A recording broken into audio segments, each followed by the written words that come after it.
I hate soccer. I want to get to know you because I like what you're doing. For sure. Downtown. Yeah. Is it mostly downtown? Yeah, all downtown. So, and everything's free? Everything's free, yes, sir. So how, okay, man, this is the type of stuff that I want to like promote. Mm-hmm. And I'm looking at this as like, did I start the camera? Yeah. I look at this as just a way to get the message out there that there are other opportunities to play, that you don't have to have thousands and thousands and spend thousands and thousands of dollars to have a quality soccer experience. That's exactly the idea that we have. Yeah, I mean, I've just really started in this last year, starting in January. Yeah. You know, getting the process moving with really just all brand new stuff for me. You know, starting a corporation, 501c3, all that stuff. Yeah. But the big idea for us, for me, is that, you know, I live on West Side Buffalo, right on Grant Street, and you know, the motivating thing for me is that, you know, the area needs help. It definitely does, and there's a lot of kids, a lot of talent from a soccer perspective. Yeah. There that, you know, I think are hungry to play and, you know, need to be given those opportunities, and so, you know, I'm happy to do it. Yeah. Have you had any trouble finding fields to use without getting kicked off? Because I know a lot of guys that, you know, do training on the side and whatnot, and they just get kicked off the fields all the time. Well, I don't know if you know about this, but our biggest accomplishment, in my opinion, so far is that we have a field. And I've been working on it for since I saw it. It's an empty lot right on Grant Street. Okay. And the location for me is perfect because it's, you know, there's a lot of visibility. There's tons of cars driving by. It's right in the heart of the West Side. And I was tracking it down. I was like, who owns this? I'm going all over the city hall, whatever. Finally, we find out that it's a gas station that owns it. United Refining Company. Yeah. And, you know, I emailed them. I get in touch. I called them 5 times. Nothing. And, you know, just talking to some people around the neighborhood, they're like, they don't do anything with that field. They don't do anything. And so I was like, okay, well, you know, whatever. Lost hope. I just gave up on it. Okay. And you know, a couple of weeks or a month ago, I got an email saying, yeah, let's talk. So yeah, we had a little correspondence. You know, they needed our insurance, and, you know, obviously they're, you know, just cautious of like the liability side of things, but, you know, it's good to go. We have approval to use it. So that's really been the big project for us in you know, getting it striped. It's right on the road, so getting fences up there. Yeah. But man, it's so beautiful. Last week or 2 weeks ago, it was like we got goals donated, just little pop-up goals, like it's all you need. Goals. Is it the bow nets? Bow nets. It's the bow exactly. nets. Yeah, exactly. So literally, I put them up.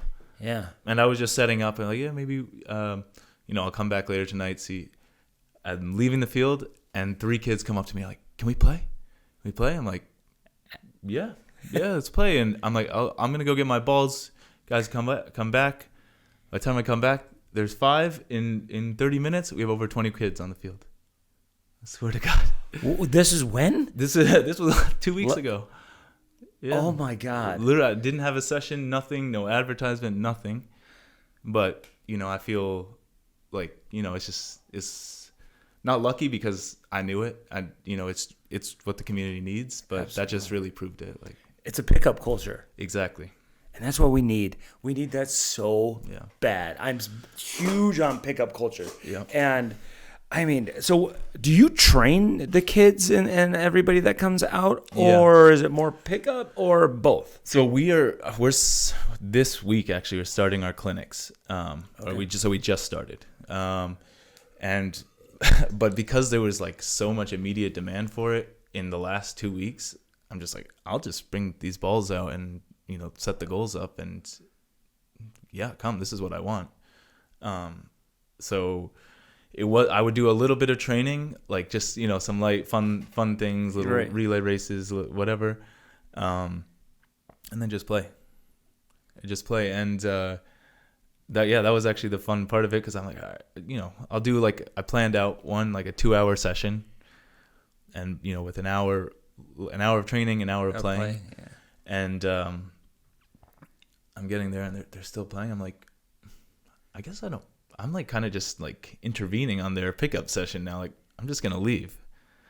And so we have to be careful of the goals. So I told like my oldest kid there, like, just, okay, when you're done, just line the pennies up, put them, over in this corner, put the goals away, and I'll be there and I'll clean everything up when you're back.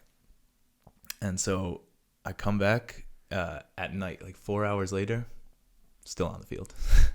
Oh my God. Yeah. Do you have like a shed or anything where you store everything? I just got a lock this week. That's the next step, is to get a shed, but it's just really funding. So everything's slow.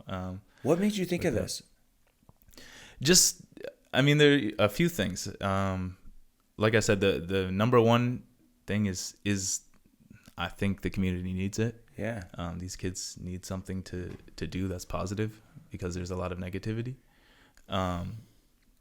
But another thing, I've been in the soccer world, professionally, and for my, that's my job. And everybody talks about the U.S. would just be so much better if we didn't have to pay, thousands of dollars to play. And ultimately, I'm like, all right, well, somebody has to do it. We can figure it out for free. I would like to make money off of it, but at the end of the day, I do something I enjoy to do. Yeah. And I think it's worthwhile. And I also have the luxury of not needing to, make the money right now. At least I have some comfort there. So right. It's it's just somebody has to do it. So let's do it. How do you have a website and everything? We do. I have a few technical issues with the website, but it's up. BuffaloSportProject.org. Okay, and do you have a place where you can just donate? Yeah, I have a donation link on the website. Perfect. It's there. Yeah. Because like when I post this and send this out, I will make sure that link is on there, because there needs to be more of you. There absolutely needs to be more of you. Now, you played at Buff State. Yes. Where are you originally from? So I'm from Ulster County. Okay. Pretty rural area. Grew up in the woods. And who'd you play with growing up? So there was really I played with my travel team, and I was okay. So I made the step out of the travel to do Premier. Yeah. And that was a 45-minute drive, or maybe an hour in Newburgh. Yeah. And then I was, getting more and more serious, and there's the FC Westchester was the DA. Mm-hmm. So that was like an hour and a half, and that only lasted 1 year, because it was too much for my parents. You live in a car. You do school in a car. You eat in a car. It's it's just what it was. I didn't have really any other options. I'm so lucky. My parents were willing to do that. Yeah. After that year, it was like it was even for me. I was like, this kind is of this like is burnt crazy. out. I wasn't burnt out, but it's ridiculous. I'm driving twice the time for training as train. An hour and a half down, train an hour and a half, go back an hour and a half. What year were you? What year were you born? I graduated I was born in 1997. 97. Yeah, okay. Yeah. Okay. But the funny thing, I was thinking, just driving down here, I was like, oh my God, what am I gonna? I've never done a podcast before. I'm like, what am I gonna talk about? And it just came to. I have not thought about it in a really long time, but in my senior year of high school, I just committed to Buff State, and I was like, it's like, it hit me. I'm like, my dream is kind of looking slow for my dream to make it to the Premier League. Not that I wasn't, No, I was proud and really excited, and Buffalo, it was a great fit for me. But I was like, but I love soccer, and I need to be involved in the game. And so my senior project was just based around like exploring job opportunities in soccer. Outside of being a player. I mean, I wanted to be a player still, but Right. but like, yeah, anything. Yeah. I'll do anything. I want to be involved in the game. And it's so fun. I literally have not thought about this, but the interviews I got were ridiculous. The first one is, do you know who Tom Byer is? You talked to Tom Byer? So Tom Byer went to my high school. What? So Oh my God, I'm obsessed with Tom Byer. yeah. We message like he's coming to New York, and I am trying to make it work so that I go down to New York and talk to him. Oh yeah, he comes back to my little town of like 500 people like all the time because he's from there. Right. Yeah. So I mean he would come to my gym class and stuff like yes. But I had an interview with him, and yeah, I really like his ideas. That's a very similar model, kind of the model that I've based this program now off of. Right. It's all about culture and Yeah. creating culture. And then the other interview I got was with the president of U.S. Soccer at the time, Sunil Gulati. How did you do this? have no clue. This is you in high I school? was 16, 17 years old, and I was laughing in the car. I'm like, I was just remembering it. I swear, I had not thought about it. They had just announced at the time that Qatar had just been announced, so like the World Cup, and there was like a lot of corruption around it. And I basically asked him, I'm like, I was like, so how much corruption is there with going on? Like, what's your role in that? And he was like, you know what, August, I'm not gonna answer that. Is it on YouTube? I think no. I think I have I must have the recording somewhere. Oh my God. But this guy, president of U.S. Soccer, he's like a tenured professor at Columbia, and I'm like, sir, how much corruption are you involved in? That is phenomenal. That was I can't believe I did that, but yeah. And that was the last time you podcasted. That was my last podcast. Yeah. That is wow. What'd you get on the grade? I don't know. I must have passed. Clearly, I passed. Yeah, so. clearly you passed. Oh my God, that's brilliant. Yeah. Anybody else that you interviewed? I did. Well, I'd committed here, so I got some great interviews. Yeah. I also, the coach at the time was Mark Howlett, and he's from England, and he played. I guess at Portsmouth as a youth player, and I think I got an interview with. It was kind of like through him, but I got an interview with the first team coach of Portsmouth too, as a high school. And it was all based on jobs. Yeah, that was the problem. I mean, honestly, like I swear I have not. I just forgot about it until today when I was driving here. But I mean, I was just like, all right. Unfortunately, Premier League's not happening, or most likely not. What else is there? What are the routes? And yeah. But you did play after college, so you came here. You played all 4 years at Buff State. Yes. What was your major? What did you graduate with? Sociology. Really interesting. Okay. That's what everyone says. No, I mean, well, I love sociology, and I think I knew I wanted to be a coach. Yep. And sociology, study of society. I just one, it was easy. Yeah. But the other one is that it really did interest me, and I got a minor in coaching, and I thought, I mean, understanding more about how societies work, how people interact is not a bad thing. So. Okay, so after you graduate, did you go straight to Australia? So no, I once I graduated, I was all in. Like I really want to play.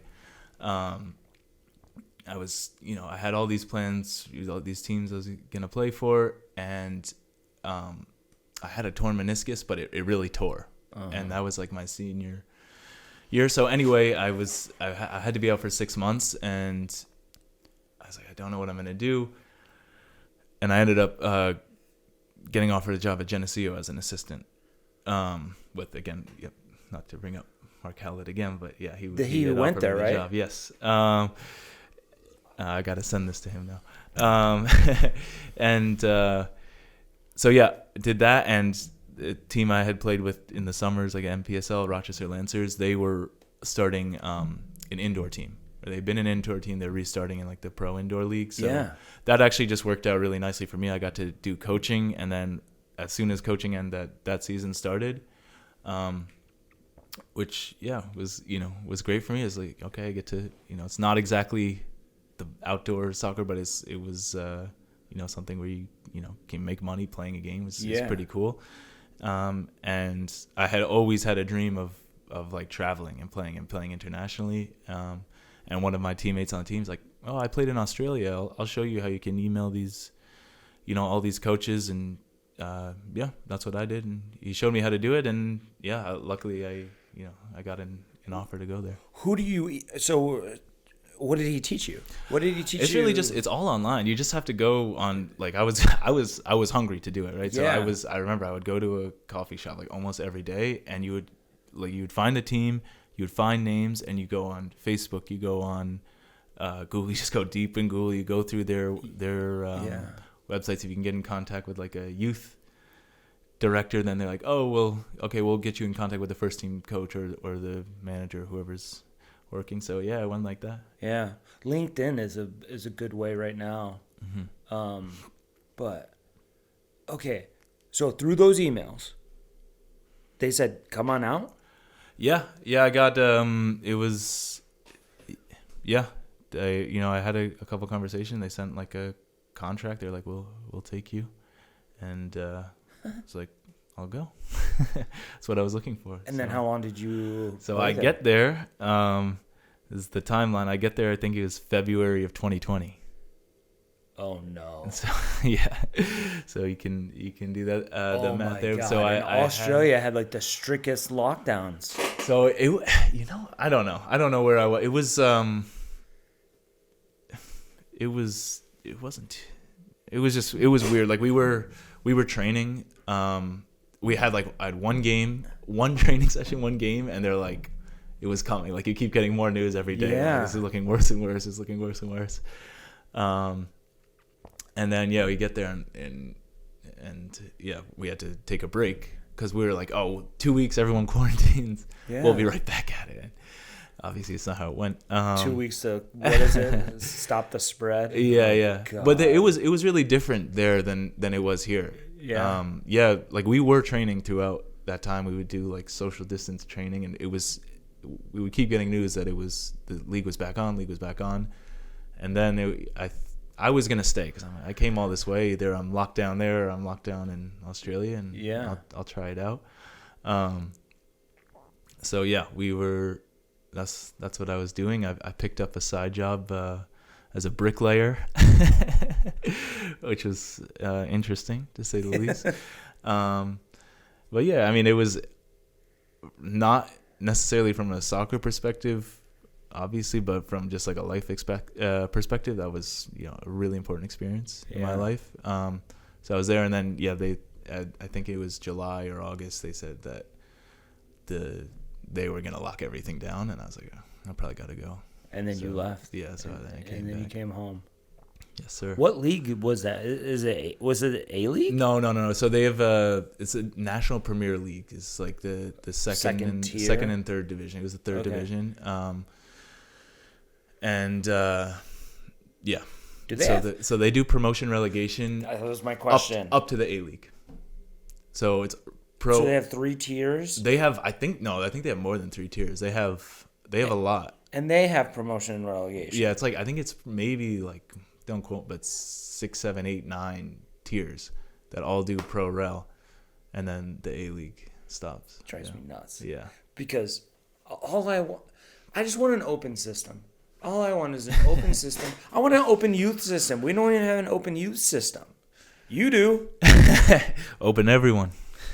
I mean, do you get that? Do you get kids from like Clarence coming out yet? So we do. You might now. That is, and honestly, that is a goal for me because I am trying to find a way to fund this to make it a legit thing. A big thing for me is that we have paid coaches because I have a great bank of coaches at Buffalo State, kids that love the game, college college soccer players, good college soccer players that know what they're talking about on the women's team as well. I mean, our board is unbelievable. We have, Abdi Salim is there. My one of my best friends, Will, he's there, professional player, owns his own club. We got. This episode is brought to you by PlayMaker Training Camp. This summer, we are hosting 2 separate camps in 2 different locations. One in Akron, New York, from July 14th to the 17th, and another in Williamsville, New York, July 28th to the 31st. Camp staff are former PlayMaker Training athletes that are currently playing in Division 1, Division 2, Division 3, or former pros. We also have group rates for groups of more than 10 players. We have sibling rates if you have a brother or a sister that would like to join. We also have discounts for choosing to go to both camps. You can register now at playmakertraining.com/summer camps. On the grants and donations? So no, I mean we are brand new. So the most of the grants that I've been looking at are not. They don't open until next year. Right. So you have to be a year in. And I need to build. We need to build this thing to prove its legitimacy. Yeah. I would love to go into after school programs as well. But. The big one for us right now is donations. But what you were saying with having Clarence kids, having whoever kids from the suburb, I think right now we're working with kids on the inner city, and that's great, and I think they need it. But I think a real power of soccer is to have cross cultures, give different experiences for different people. So Clarence kids, if they would come down to the city to train with us, I think that would be beautiful. I think. It's exactly, it's great for them. I think it's great for the kids we're working with now. And yeah. With having a staff, have you thought about multiple locations downtown? So what we do right now is it's a little bit short term is because of my connections at Buff State. We're playing at Buff State. Actually, tonight we play at Buff State under the lights, Friday under the lights. Which nobody can complain about. That's a great setting. Is everything announced through social media? Yeah, where your pop up or location is. And to be honest, I'm not like we have over 70 registrations for Friday night for tonight, and I am not advertising it, but that's the word is already out there. Yeah. I mean, I'm trying to. For the only reason I'm not advertising because of resources. Like I don't have that many. I can't reliably have that many people come and volunteer their time. So, wow. Okay, so you come home from Australia. Yes. In 2020, in July of 2020. Yeah. What happens next? That was a time I didn't know. But I went back to my parents' house. Yep. And I'm like, I'll go visit some of my friends up in Buffalo. We've got nothing going on, and I go up to visit a few, and I just messaged Coach Franco of Buff State out of the blue because we were friends. Obviously, I played for him in my last year. Oh, that was okay. And he's like, oh, let's meet. Okay, let's meet. And right there he offered me the job as the assistant, and it's meant to be. And this is 4 years ago now? Yeah 4 or 5. Wow. Yeah. And you're the full first assistant. Yeah. I'm associate head coach. Yes. Stupid name, but I don't even know what that means. Yeah, no one does. Sounds better than assistant. Yeah, it does. Yeah. So, you guys had a hell of a year. Yeah, we did. Yeah. Yeah, it was great. How's next year looking? We'll find out when everyone shows up. I don't really honestly like to talk about it too much. The one year I really was hyping up our recruiting class was the worst year we ever had. So but I don't, the year we had last year did not, hurt recruiting and getting some of the players that we want to get. So how much of the recruiting is on your plate? I do a lot. I think we do Franco and I, we have a really good relationship, working relationship. So, it's pretty mixed. It's pretty mixed, but yeah, no, Yeah. I definitely do a lot, and we have 2 teams as well. Oh, you guys do? Yeah, I didn't know that. yes, yeah. We have a full reserve team. How much movement between the second team and the first team is there, or not We at all? actually quite a lot. That's a big emphasis to me, and actually since we've implemented the first team, or the second team rather, just 3 years ago now. I mean, it's not the sole reason, but we definitely seen an improvement in our program overall, and that's a big thing for us.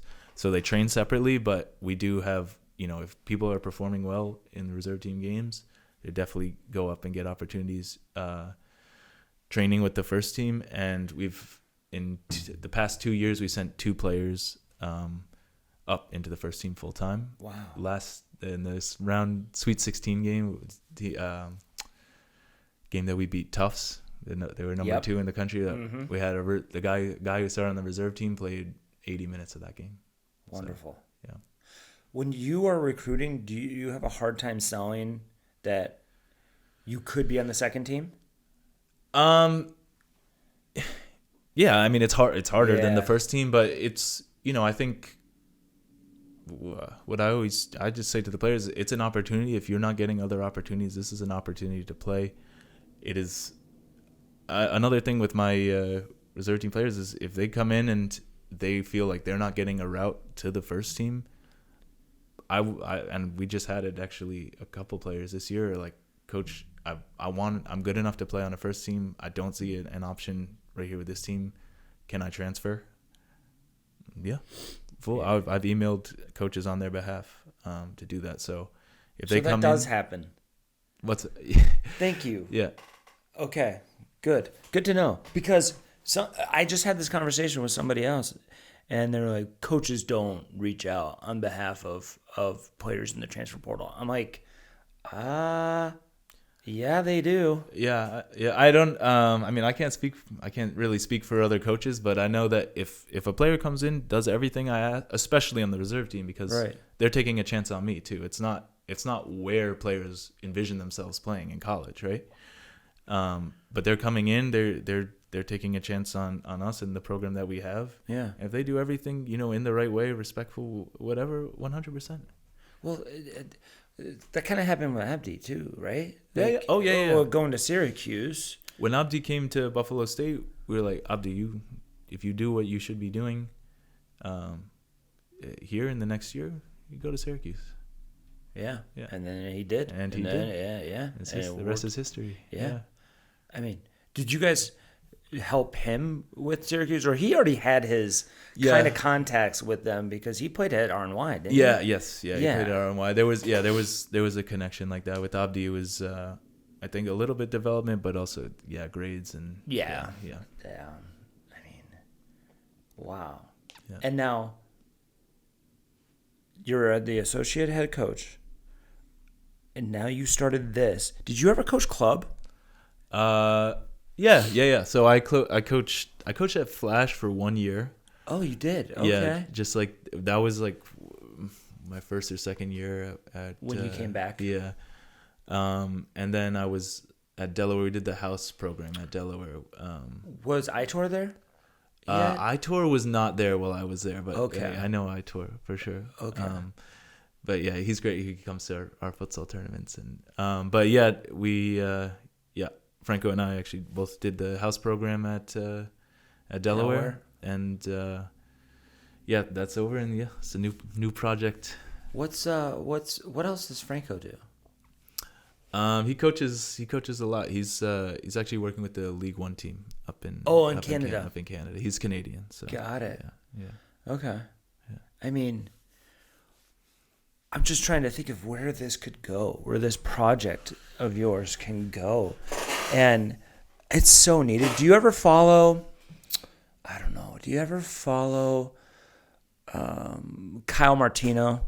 He's an old national team player. He's on NBC for their coverage. His hair, he has the hair like this. Yeah. But he created like a pickup culture in New York City. Okay. And he developed a goal. Imagine a cement basketball court, and then it somehow it raises out of, and it's futsal goal. It's basically futsal goals, but it's street soccer. And do you ever follow any, or Sphere? Sphere is like based out of Texas, and they kind of do an adult program. Have you ever? Is there anything else like yours? It's I like don't mine. It's know. I mean, I'm not sure. There are community like programs, but I think, yeah. I mean, I think for us it is a little bit new, and Yeah. yeah. I mean, Is there other sports? I'm trying to think. Is there anybody else, or like any basketball, football, baseball? Is there any other sports that do what you're doing, where it's organized, but it's also not? well, again, I mean, where I'm at right now is I feel like is lucky, because I don't have kids. I don't I don't need every single last dollar that I have. So to donate my time, which a lot of people don't have the ability to do, Right. is that's something that I can do. And so if it's gonna take a few years to build something that can eventually work out in a business sense, then that's okay with me. And in the meantime, I'm enjoying what I'm doing. Would you ever do it on cement? Would you play and Yeah, play absolutely. anywhere? These kids, my kids I got right now, they do not care. If there's a ball, there's some goals, they're there. What are the ages? So we got right now the group that we just did yesterday is we have 7. They got some little brothers that are like hanging around like 4. Trying to get in. Yeah, but the ones that are really playing are 7, 9 is really playing, and then up to 16. Up to 16. Yeah. But there's one video I saw, and I'm like, look like you have men. yeah, 16. Yeah. Okay. But yeah, honestly, that's another thing with that I've really loved about this is because everything that we do in my whole coaching experience has been professional, right? It's paid, and in a way the kids we're working with are clients. Yeah. So it's always been very like cognizant of that, and there's different things that you would do, and when you're talking about development, we are in 1 to 2 year age groups, right? When you train people, you're not training too far out of that, because there's certain things that you can and can't do, with the field space being a significant factor that you don't want to waste your time or go over time. So what I'm trying to say is we train in very specific age groups. Yeah. And I think it actually the thing that we have going on right now, where it's like a 7, 8, 9 year age gap in some cases, is like super interesting, because I mean, in my perspective, for the younger kids, like there's no way there's nothing that will make you better than playing against older, better players. Yep. And from the older player perspective, yeah, maybe developmentally it's not the best, but I think it's just so like powerful how these guys that we have now are like, how they interact with the younger kids, and how they teach them, they give them, they play hard against them, and they want to win, and they show them, what winning looks like, and competing looks like, but there also is like a gentleness with them it's really like nice. building a community and building building relationships. Yeah. So like when you step away and you let them just play pickup, and you're like, I'm gonna leave and you guys have fun. Yeah. What does that look like? Like you in your space, does every kid that's inside that area play, or do they make up different teams and winner stays? It's so right now, like, it could be 13 versus 13. We've been at the perfect number where they play 2 teams nonstop. So Okay. the field, if it was men's, would be perfect for 6-on-6, 7-on-7. Okay. No bigger than that. So they've had like 9-on-9, which is pretty tight, but that's okay. Maybe 10-on-10, and sometimes somebody gets tired, they just run off to the side, or run home and get a drink and come back. Yeah. So right now it's been 2 teams. I envision and I hope that we do get bigger, not too much bigger because it could be too much, but then we can just do like more of a tournament and cycle teams like that. How many nights are you doing this right now? So honestly, after last night, we had it planned for just Thursday nights, but the way Thursday nights in our field on Grant Street, and then Friday nights we do our field at our training at Buff State. Yep. But honestly, after last night and the group we had, I want to do it Tuesday, Thursdays at them. Tuesdays, Thursdays. Yeah. Okay. Thursdays at your Grant Park? It's Grant Street, 161 Grant Street. Yep. 161. Yeah. Okay. And then Friday nights always at Buff State. What time out on Fridays? Fridays we have our younger group with 3 to 11-year-olds are 7:30 to 8:30, and then 12 and up are 12 to 18 is 8:30 to 9:30. So and it's 2 hours each? It's 1 hour each. 1 hour each. Yep. How many kids want to stay longer from the early group? We get a few.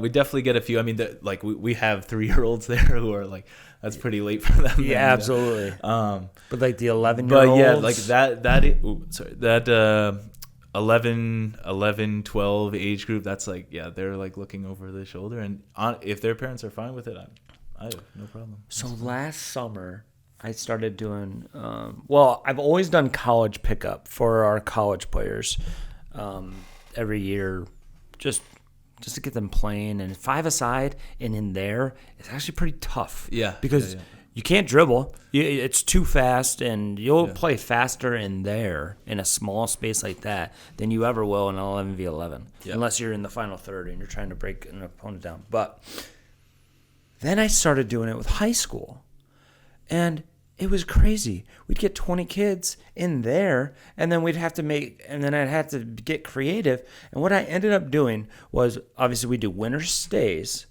but then I would make uneven teams so that the next team on had to pick off losers of the last team, and then they're trying to make a dream team. And then you don't get into the problem of, well, I've had the worst team the entire time. It's like, so I don't make even teams anymore. Yeah. And it caught on like wildfire. Like the kids like love it. Yeah, they love that. They love that environment more than their club environment. Yeah. I mean, I wonder where this could go. Like, I'm always just think down the road and big picture and what this could look like. Like, I'm talking about maybe interviewing Tom Byer. That'd be a huge thing for me because I've been following his work forever. Yeah. Big picture. Long term, you could make teams out of this as long as you have the funding. You could make teams out of this, and you could be legit. Oh yeah. I mean, think about the players you've already seen. Yeah, I mean, right now I'm actually not thinking about the club direction, right? Because honestly, I'm not too involved in the club scene in Buffalo. I don't know what you think, but I think that there are clubs out here that do good work and have good things going on. Yep. And also probably for the players we're talking about now could pay for their tuition. Hopefully, so I would like to develop players. I would like to create community. Yeah. Develop players, provide mentorship, make sure that they're getting what they need in school and in life. Right. As well as playing soccer. Yeah. So that's really like my main focus for now. I also soccer is my full-time job. Selfishly, I don't need to be coaching a club team every weekend for the rest of my life. I hear you there. That's why I do this. Yeah. Because I don't want to wake up in a hotel room in Ohio at 6 a.m. and have to go out to a cold, damp field. Yeah. Yeah. But not that we couldn't create something like that. Right. But yeah, in the more short term, that's really my main focus, and I also want to bring in more resources to the community that we're working with, because there are great resources just for life, just for their families. Right. Healthcare services. I think a big thing as well with us playing at Buffalo State is some of our players, the first time they've ever been on a college campus, which I think is huge. Yeah. That's really impactful. Yeah. I didn't even think about that. So thinking about, how to be successful and how to kind of navigate the world, because a lot of the kids, if they were born here, their parents were not born here, or a lot of our kids maybe were not even born here, maybe don't even speak the language. So Right. I think there are great resources available. I would like, in building a community, to bring in as many of those resources as possible. Right now, for example, we're working with this nonprofit called Heal International, which does like tutoring services. So that's something that they will start in July. We're going to have some of our kids go do their tutoring service at Buff State, and then they'll come to play soccer right after. How can you tell the kids that show up? Can you tell if their parents played? Like, man, this kid has had a ball at their feet since they were born. I don't know actually how much the parents playing. I like that theory that, especially in like a more structured environment, if your father or mother was a player, in a more structured, like, club environment, that does make a big difference. Right. For me, all I know is these kids have been playing. They've had a ball at their feet for their whole life, because soccer starts at home, man. Because soccer starts at home. Because that's that's the culture. That's just, it's not even like, I'm not sure that necessarily they want to be professional soccer players. Some of them do, but it's a game, and it's something that they enjoy to do. And they're there because they love it. Exactly. They're not there because their parents are just looking for a babysitter. Honestly, if anything, their parents don't want them there. They want them to be studying or yeah. Wow. Yeah. Have you thought, not about the club stuff, but have you thought about, like, what if this one kid is super special? How do you? I don't know if the club system in the United States is the route. I'm so frustrated with the whole club, just the system, because it's not open. Yeah. It's closed. You have to drive an hour and 40 minutes to Westchester. Yeah. And it's only, look at up and down the U.S. Youth national teams. They're all from MLS academies. Not even MLS Next academies. They're all MLS academies. Yeah. And it's like, how do you break free? I think one of the ways, look at like LA Galaxy and look at their rosters. They're all inner city kids. They're mostly inner city kids. How do you bridge that gap? How do you get a kid from Buffalo, New York that is special? Like, what would your next process be? Because if that's I bet you run into that in the next few years. Like, this kid is ridiculous. I hope so. I mean, I can talk about these kids all day. Like, they're playing in Crocs and bare feet, and some of the 9-year-olds I have are like, no, they don't know how to do a throw-in. They're unbelievable. They're playing barefoot and in Crocs and what sneakers. That's another thing. If we want donations, I would love some footwear. Yeah. Okay. Socks, cleats. Yeah. Jerseys. Maybe shin guards, but who cares about shin guards? But man, I love it. No, balls. Yeah, I have a lot of balls. Okay. I got a lot of balls. Okay. But it's honestly mostly Crocs and bare feet. So you said 70 tonight? 70 are registered? Yeah. Between the two age groups? Yeah. Holy. Yeah. So how many kids do you have to turn away? I don't turn anyone away. Oh my God, I love it. Nobody. You don't turn anybody away? No way. This is brilliant. This needs to be like the biggest thing in Buffalo right now. I mean, we're starting slow. There's 70 kids. Yeah. I mean, so the big thing for us that we've had is actually our first clinic, we had over 100 registered. But they can register. A kid 5 minutes or 10 minutes down the road, Buff State can hear this. I really want to do this. This is great. And then they don't have a ride. Right. Or they don't, their parents don't want them to go, or something, things come up. So I'm while we have 70 registered, I would be very surprised if we have 70 show up tonight. Right. Also with it being free, one of the downsides I'm finding is it's not as people don't feel like they need to go. Yeah. So that's some of the problems we're facing. I'm like experimenting with like a suggested donation, but I don't, I really do stress that it's free because that's the mission for me. What if you did like an offering, like church? You know how they have the like a baskets? tide. You're like, you know what? If you feel, have like a little like Yeah. box that like, hey, if you want to donate, Yeah. throw something in there. Well, I'm sure there's some that would.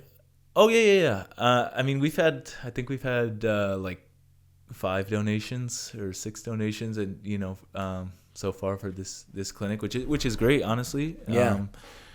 And like I'm definitely not saying that's bad. It's great. Anyone that's willing to donate. And it's Right. another hope maybe that if we get a really proper soccer program going, which I'm certain that we will, and we can attract people from different areas who can maybe afford to donate a little more, that we Right. will, and that will become a little bit more self-sufficient in that way.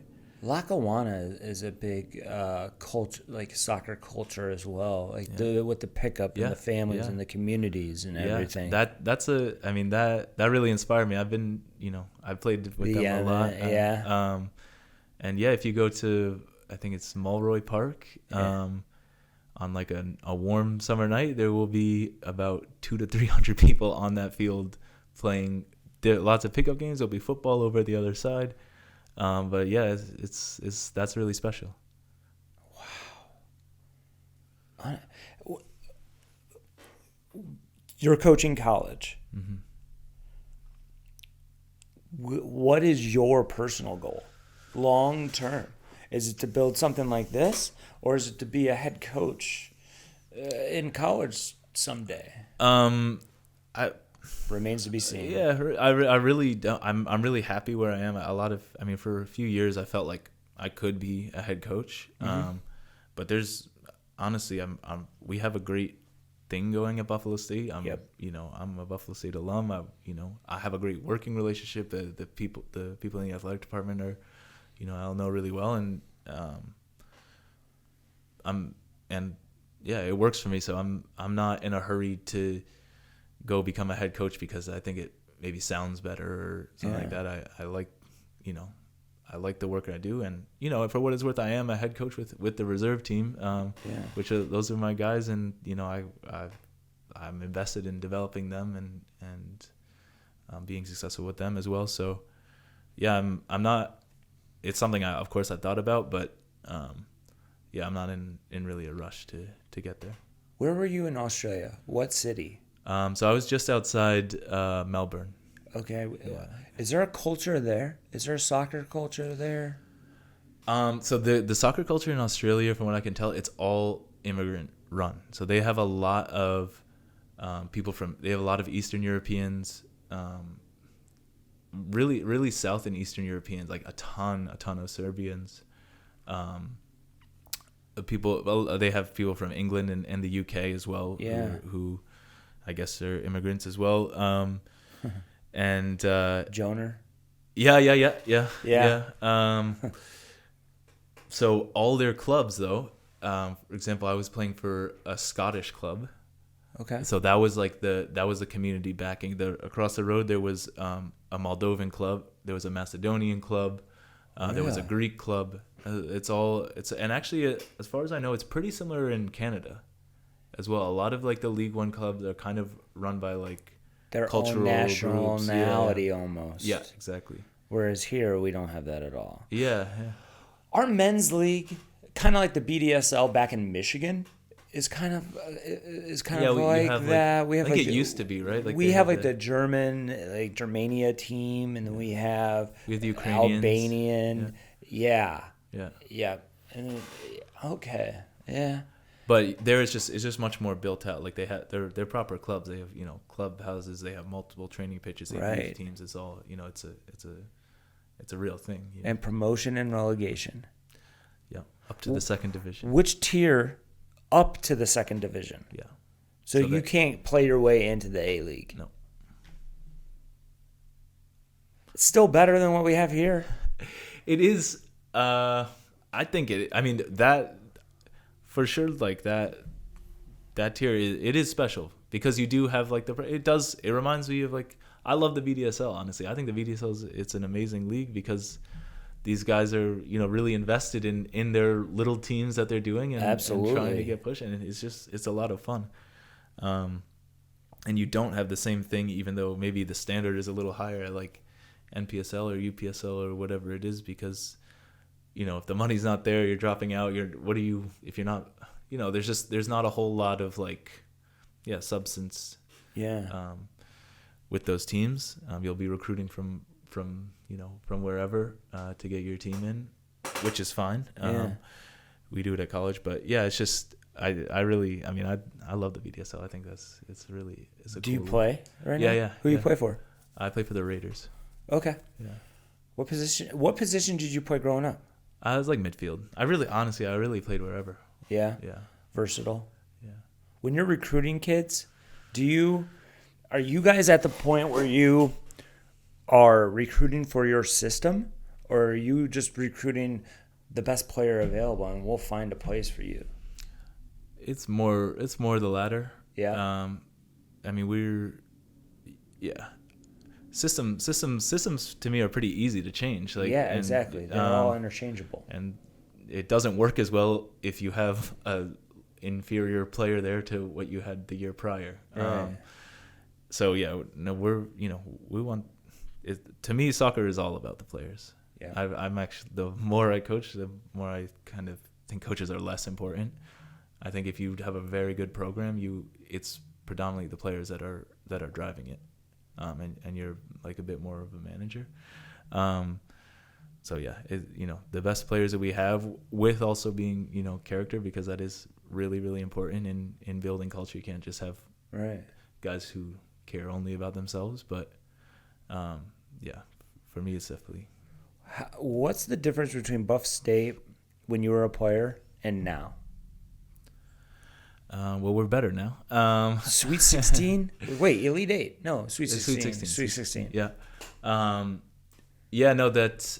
Buff State when I came was like we had the first 4-year run of making the playoffs every year, and so that I think 2 years before I came there was one win in the program or something like that. Yeah, it was. Really? It wasn't. It was new, but there was a new coach, and it was exciting. And we were really bought in, and it was. We didn't. We actually made the national tournament one year when I was there. Okay. But that was, so we were good, but it was definitely different. We were. I think there's a few differences, but a lot also remains the same. We were not kids we're kids who thought we were pretty good, but also maybe didn't have all the opportunities that we wanted, or had other opportunities in other places that didn't work out. So I think it's similar to the kids we have now. They're just better than I was.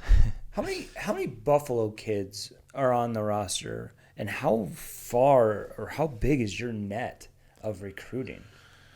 Well, it's definitely changed a lot, to be honest, with how much transfers are a part of college soccer now. Yeah. It just has. But we're predominantly, I say our base is Buffalo, and for my whole time there, we've gotten people from all over Buffalo, from Lackawanna, Yemenis kids, kids from the west side. Abdi and his brother Salim, those are west side kids. They were 2 minutes down the road. And we have a bunch on the team right now. But a big thing in our success, honestly, last year was the amount of transfers and international players we were able to get. Transfer ins and internationals in. Yep. How old were some of the internationals? We're just 22, not 26, super old. like some of these teams. Yeah. That's not honestly. maybe it sounds heartless, it's not a great narrative, but if you're playing competitive soccer and you want to win, it usually the older you are, the better you are. Yeah, they're more towards their prime. Yeah. Like a kid or a soccer player doesn't reach their prime until they're like 24. Yeah. Oh, yeah. So, yeah. okay, I'm sorry, but a 24 is going to play over an 18-year-old. Yeah. For the most part. Yeah. No, for the most part, that's definitely true. Yeah. I agree. Where are most of the internationals from? All over? Yeah. We have all over. We have from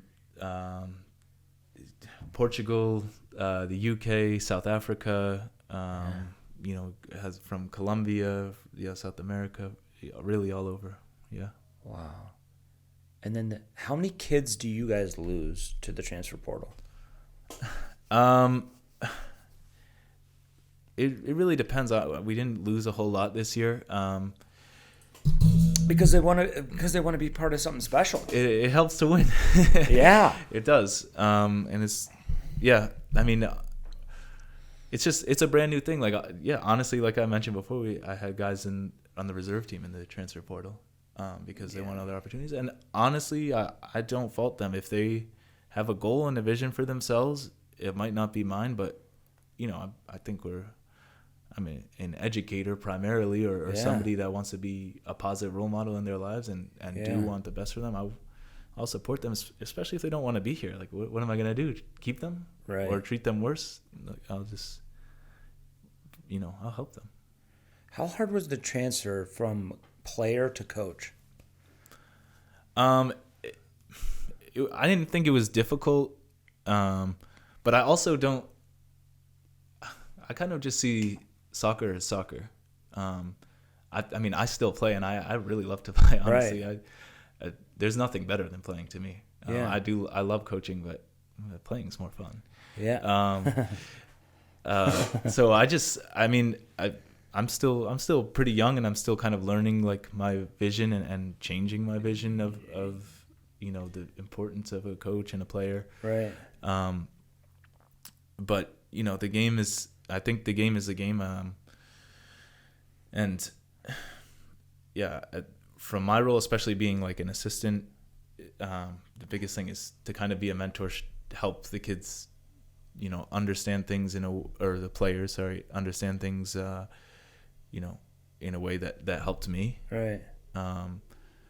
But I'm not really like an authoritarian coach. Is like, you gotta, Yeah. I don't really want that from my players. I think when I was a player, if a coach told me to jump, I'd say how high. Right. And I think that's important to have in a team, but I really want my players to have a little more critical thinking than I did. And be creative, have their own ideas about things. Do you run any of the sessions at Buff State? Yeah, we do. I mean, with how we set everything up, it's pretty fluid. If there's something that, I want to implement, me and Franco, when we plan the session, we'll go over that. For the most part, I do a lot of like the technical, like training stuff, and then he'll lead like the more tactical session. But do you? Okay, so now going back to the project, what do those sessions look like? Is it all technical, like passing, dribbling? My thing with kids is. In developing kids, I like to do a lot of technical work, like even if it's somewhat boring. I just don't think there's really a better way around it. I know there's a lot of people who would disagree with that, but that's just my philosophy. And then the other thing is a lot of 1v1s, 2v1s, 2v2s, 3v2s, up to like 4v4 really. But yeah, I think those are just things that you see in soccer all the time, and there's only a finite amount of solutions actually to how do you solve, if you're in possession, a 2v1 or a 3v2, and it's in that way it's similar to a drill, that it's a lot of repetition. So yeah, I do a lot of that. Those are fun as well. So I think that's important. But yeah, a lot of ball mastery drill. I mean, the one I love is putting like a little gate and a player behind a gate and having them connect a pass between or dribble through, but just that, like, can you actually hit this target? Like, be a little bit more concrete about what this skill actually is. Right. So yeah, that's really like the basis of a lot of the sessions that I do with the younger kids. And then what do the older kids look like? When it's mostly 14, 15, 16 years old? Still Similar, still yeah. technical? Well, I'll change that a little. I mean, with the young kids, like the 3s, the 4s, the 5s, the 6s, 7s, that's fun. That's putting your foot on the ball, roll, just like a little bit of coordination stuff mostly, Right. and trying to get them to go towards the goal. I mean, it's a totally different thing. But honestly, I don't see most of the like 12, 14, 16-year-olds can't consistently solve a 2v1 when they're in possession. Yeah. Or can't do that, so that's what I try and focus on. What's the most that you can hold at the small field? You can't have 70 kids. We're gonna find out. We're gonna find out. Yeah, it's not 70 kids. It's almost like you're gonna I have to don't do know. more hours. Yeah, and I'm definitely more than happy to do that. It's just with the pickup culture, it's like they want to be. They don't want to go home. When it's 2 hours and I tell them to go home, they're like, all right. Like, and honestly, with the community piece, I want them to be there as long as they can, because I think it's a positive thing as opposed to, something else that could be getting their attention. So With the college kids, every summer we do a thing that I'm a Michigan State fan, and they do, for their basketball program, they do a thing called Midnight Madness. And so for our college players, we do a thing called Midnight Madness. The first year that we did it, it was, I think we started at 10 or 11 p.m., and the kids were there till like 3:30 a.m. just playing. That's cool, yeah. And then after they were done playing, they sat there and they talked for the next hour. And it was like, okay, this is great. Yeah. And this is exactly what you're doing right now. yeah, no, and that's another thing. Like I've learned so much, honestly, in the last 2 weeks about with, you will know, is in coaching professionally with clubs, like, everything has to be organized. Everything has to be, to the minute with time. And we show up, and that's, because there are external factors, right? There's Exactly. field space considerations. Somebody else is coming in after schedule. us, but having your own field. Yeah, it's like, oh, I can go. Why can't we go longer? Yeah. And why can't, I guess, somebody's running a little late. Why can't we start a little bit later? Do you have lights on the small field yet? So that's a goal? That's a goal. That's a goal. Big That's goal. a goal. Yeah, I want to roll those street lights they use for like road work. Yeah. Like I really want to get those. I think for community too, like, there's with no problem we can go down Grand Street or anywhere and get some men's league teams to come in and have a kids little tournament and then have a men's tournament after. I think that's something I really want to do. Okay, what about winter? What do you do during the winter? Do you have any gym We'll get there. access? This is one of the reasons I really want to get into after school programs, because they have gyms. Yeah. At the schools. So yeah, we will cross that bridge when we get to. But I'm definitely working on that right now. When was your first event? First event was in April. April. Yeah. And I think that's when I contacted you. I'm like, dude, I love what you're doing, and I want you to come in. Yeah.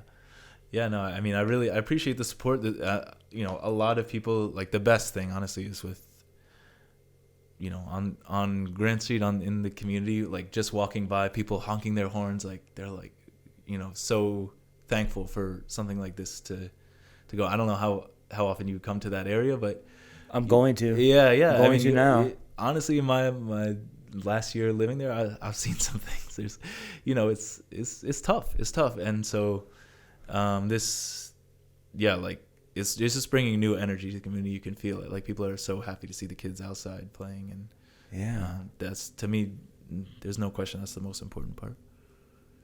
Would you take sponsors too? Please. Everything. Please. Yeah. I want, I want to have a free soccer program, quality soccer program for not just these kids, but all kids. And in order to do that, we need money. That's the long and the short of it. So any creative ideas that anyone is willing to talk about, I'm all ears, and I want to figure out. And also with that, I think I'm pretty fluid with the idea. If there's another direction that would make sense for us to go in, Right. I'm here for that. I wonder people listening to this and even people in the area, and they're gonna be like, ooh, our club should get involved in this. And then let's acquire the project. And I'm like, that's the scary part of soccer. Because I could see people thinking that. I don't actually know how acquiring it would work. I'm It would have to be, if somebody comes to offer you, like, we will fully fund you, but you're going to be under us. That's what somebody's going to do. If I have full control of it, I don't see the problem. I mean, I like my little logo and everything, but it's the most important thing is what's actually going on in the program. So, I would definitely hear those conversations, but it would have to be what's right for the program, because that's the central mission of it. Sponsors, you should film some of this stuff too. I know you are for social media. Yeah. But like, just film it. And the kids would love. The kids eat that up. They're like, if they pull off something sick in a pickup, and then it's on Instagram and within the hour, or TikTok or YouTube or whatever. It's crazy, like, man. Even those little videos I was posting, all the kids followed. I'm seeing it all over. That's how I kind of like built PlayMaker. It was just like, just try to build like your personal brand. That's really kind of like how this all started. Because I was I was tired of yelling into a camera by myself. So instead, I just have guys like you on, and I yell at you. But I'm not yelling. But yeah. And I mean, oh man, my brain is like going crazy. It's just how sponsors can help you, how donations can help you, how just people. Just spreading the word. Yeah. And I think in my vision, I think that's easiest. I'm brand new to this world of it, but it's to get like institutional funding, grants, it takes a lot of time, and which is great, and I will pursue that. But also with this one, really for me, like primarily being all about community.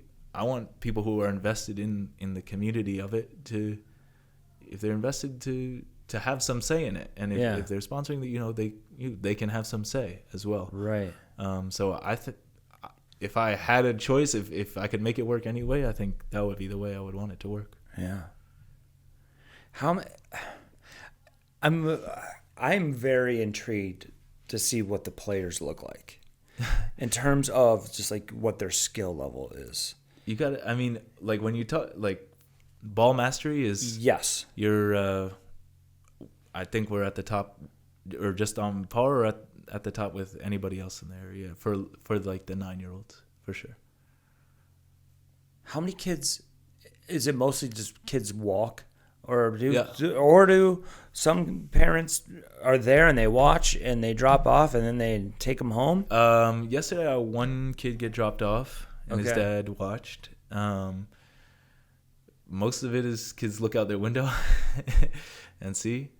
I tell them and send emails, like reminder emails, like we're playing today, and post on Instagram. But it's kids. It's word of mouth, and they see it. Yeah. Man. Yeah. This is what the United States is missing. We don't have a culture. We don't have a soccer culture, because most of the time, we're still first generation soccer players. Tom Byer talks about this all the time. Did your parents play?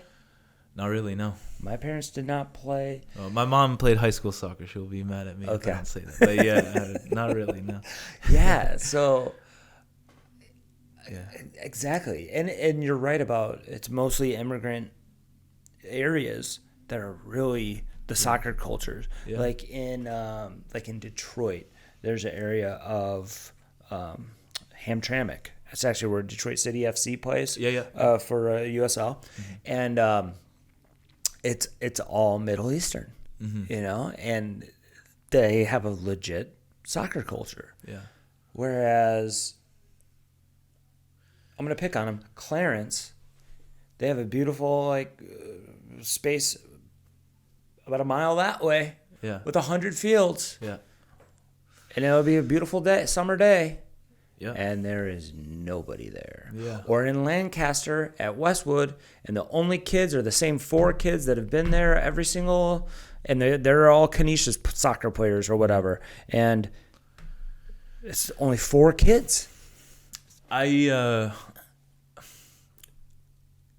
think a lot of it is cultural, and I honestly don't know how you do change that.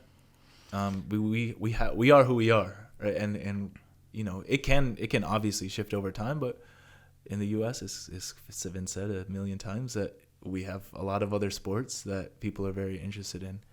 One of the things that's interesting to me is that it came across my feed recently, is that the U.S. basketball is complaining about how they are not developing players at the same rate as European players anymore. And I'm like, that's really interesting. The answer that I heard is that, or explanation is that AAU, U.S., I guess that's Premier Basketball. Yeah, yep. All they do is play games, and the Europeans are Technical doing drills training. and doing fundamentals. Yep. And I don't know. I mean, I think there's a little bit of conflict there with kind of what we say in the U.S. Yeah. Which we're talking about culture, and Yeah. that's something I do believe in. That's a slightly different explanation than what we're giving for our problem with soccer. Right. I also think it's how we train, and you talked about it earlier with repetition, right? So think about baseball, another area where we don't develop the best baseball players. How does a baseball player train? They sit in a batting cage and they try to hit the same pitch over and over and over and over again. They're always playing catch. Yeah. Right? Think about tennis players. They'll work on the same serve over and over and over again. I think we're still in a drought of no U.S. male has won a major. Yeah. We haven't had a Wimbledon winner since Sampras, right? So, okay, I've seen Tiger Woods dump a bucket of balls into a sand trap, and he hit every single one. Mm-hmm. Soccer coaches, we roll out a ball and say play, which is why I like what you're doing, is because you're training the kids too. Yeah. You're not just organizing pickup games. Yeah. You're training technically, and then we play. And the critique, maybe this comes from the capitalistic aspect of U.S. soccer, is that being that fun, essentially at the end of the day, if they are clients, if you are boring the kids, that's not good for business. So I mean, for here, that's been a really beautiful experience for me, because I'm not making any money, so I'm gonna do what I think is the right thing to do. Yeah. And haven't had any issues so far, but it's parts of it are boring. You're right. And even outside of sports, I'm trying to learn Spanish right now. I haven't seen more. I was going to Spanish class. I'm like, I'll just listen to music, all that. And I'm not really getting anywhere. When I started writing down flashcards and studying flashcards, I actually learned a couple of words. And it was the word that is really boring. It's not fun to do, but that's where I saw the most success for myself. Yeah, and it's just repetition and it's practice. Yeah, and one of my buddies, he's Spanish. He's from Spain. He learned English by watching his favorite movies in English. Mm-hmm. So, and it just dubbed over. So yeah, I mean, that'd be repetition too. And if you know your favorite movie and you know it by heart, if you watch it in a different language, oh, this is that part. And oh yeah. I don't know. No, I think that is a I'm not good at all, but I'm starting to get a little better. So I'm listen. Yeah, now I'm doing listening to news things or whatever in Spanish. But for sure, I coming from nothing, which is where I was coming from. Yeah, I had to sit down and just study these words, which. Did you take Spanish growing up and at college? No. So I went to Spanish 4 in high school and Spanish 2 in college, and I cannot speak it. But if I'm sitting down with a bunch of like people from Spain, I can pick up like every third word. Mm-hmm. And then I'll tell my buddy Jose, I'm like, I know exactly what you guys are talking about. And they're like, uh-oh. And yeah, I was like, guys, take it easy. No, that's actually why I want my girlfriend's family speaks Spanish, so I know they talk a lot of crap about me, so I'm coming for them. That's funny. Yeah. So, what does your summer look like coming up? This is what we're doing every Tuesday, every Thursday, Friday. Like I said, I do intend to add those Tuesdays as well. So yeah, it's camp at Buffalo State. Yeah. We run our summer camps there. And yeah, I'll be here.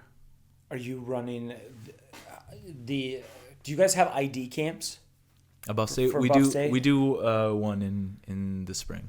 Okay, so that's already passed. Yeah, that's passed. Okay, and so the one this year Will- is just So we do like youth camps. Yep. So we do 2 dates of those, which are on the Instagram there, and yeah, for ID camps we'll run one in the spring, and you know if there's interest, we had a lot of interest obviously last year to run one in the fall. It just didn't work out, so we'll probably be announcing one then as well. Do you guys have like a video ad for social media for your Buff State camp or anything?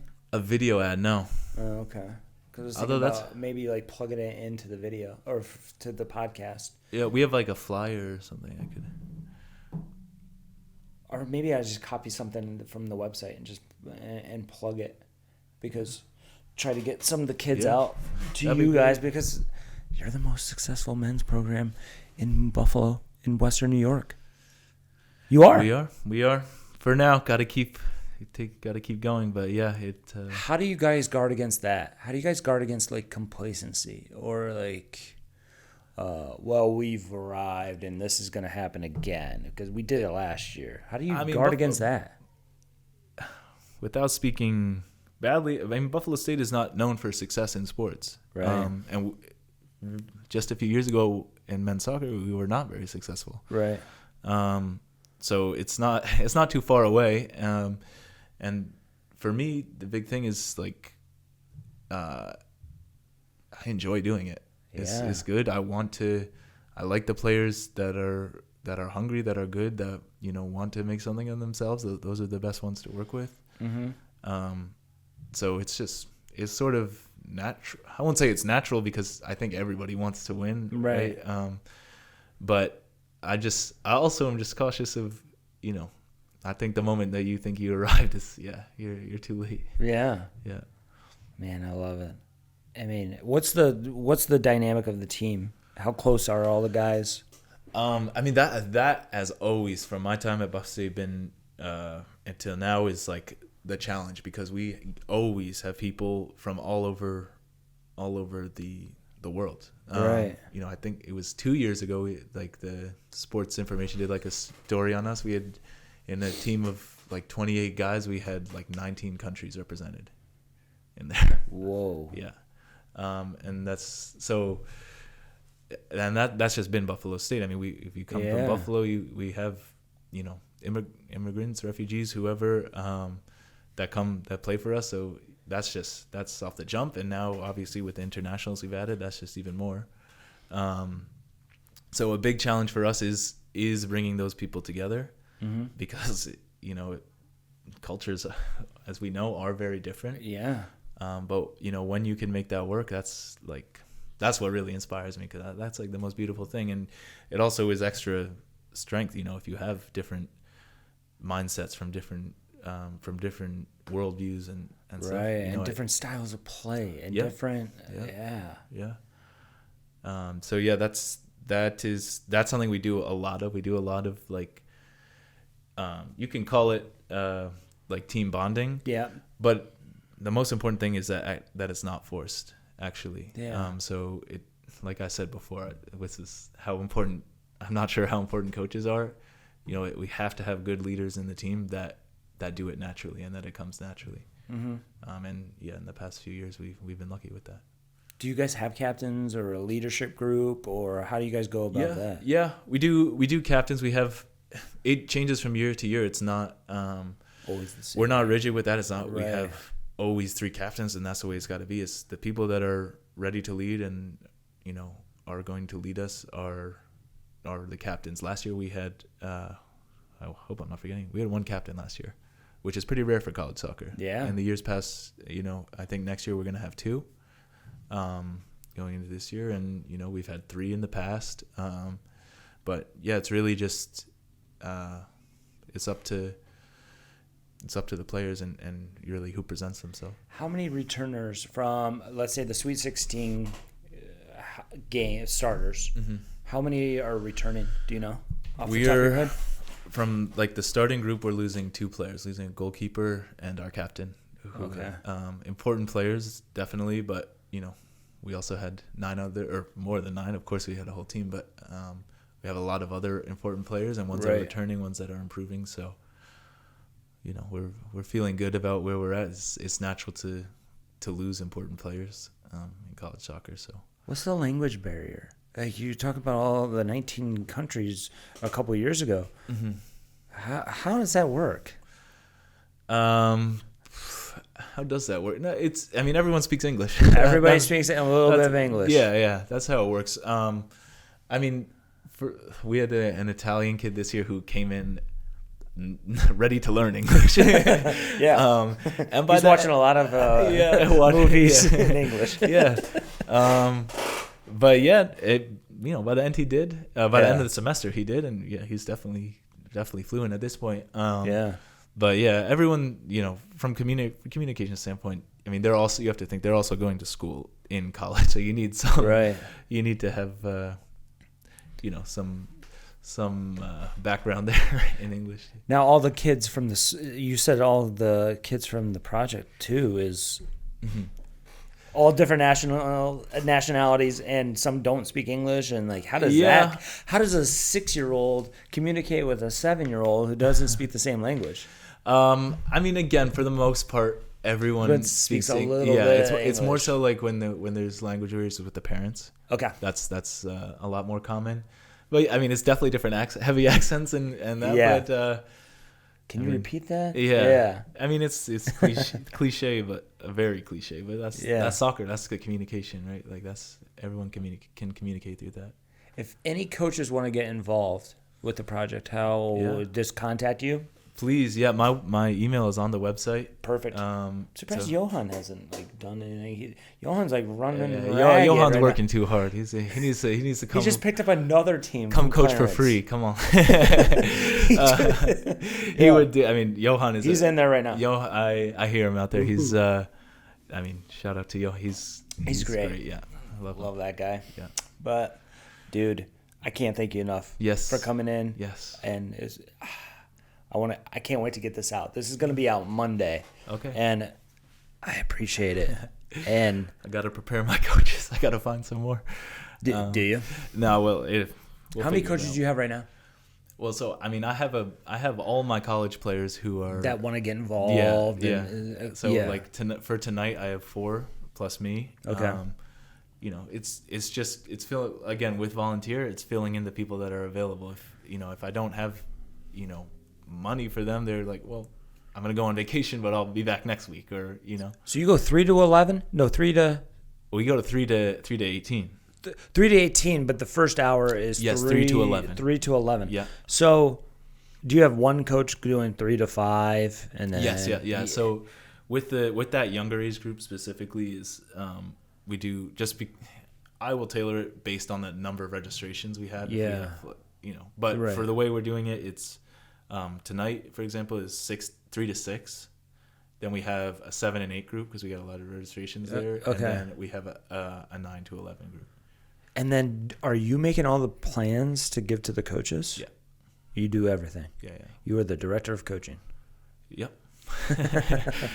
I love it. And then are you just walking around and kind of just like helping out the coaches if they need help, or that's how the goal? ideally I would like to do it. Yeah. I will be doing a lot more coaching tonight. Yep. Which, I'm happy to do, but yeah, it definitely runs smoother when I can oversee everything. Yeah.